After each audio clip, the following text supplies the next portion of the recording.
So now that we are down to 2 GOP candidates, why is there so much infighting still taking place in those GOP caucuses? Doesn't Romney pretty much have the nomination now? Ben has the reality check you won't see anywhere else.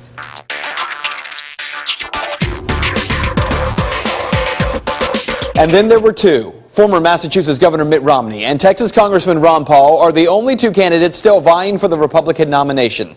Tonight I'm going to show you 2 things. More of the fighting over delegates in Washington state and explain why that fighting is intensifying.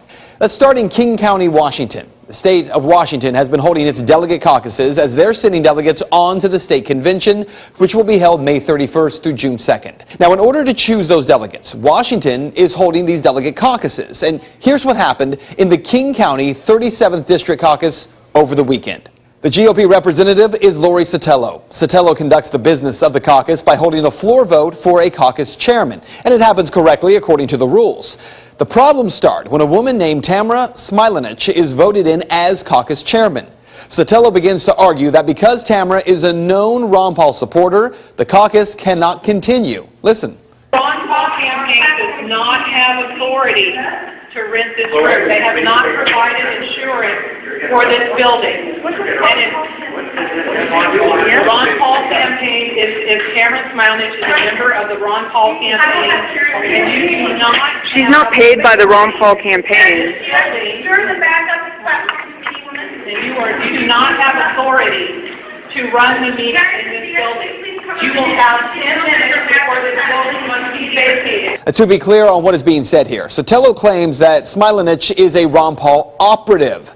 And therefore, in order for the caucus to continue, the Ron Paul campaign would have to pay for the insurance on the building and pay to rent the venue, which of course doesn't make sense at all. Nevertheless. What I tried to explain to Tamara, what I explained to the Ron Paul campaign and their national campaign, and what I explained to Tamara in private, is that when a campaign, a political campaign, takes over a caucus, they are now the national campaign responsible for providing insurance, providing balloting, providing the liability for anything that goes on in this building. The majority of people in the room begin to argue with Sotelo, asking what being elected caucus chair has to do with insurance liability. And then they even ask where the rule can be found in the list of Washington state GOP rules. Can I request that the chair of the county party show us in the rules where it says that if a operative or not operative of any particular campaign gets elected to the chair position, then that campaign is then required to pay for the insurance and pay the rent. Where's that in the rules? And once again, the rules are not being followed. So the caucus is actually moved outside, where Emily Rinsink, who took much of that video, tells me that 11 delegates were voted on. There were 11 total, and we got all 11 delegates for Ron Paul. I feel like there's this impression of Ron Paul supporters that we're here just to be disruptive and to infiltrate the party, and I can only speak for myself, but that's not what it's about. We want to get involved.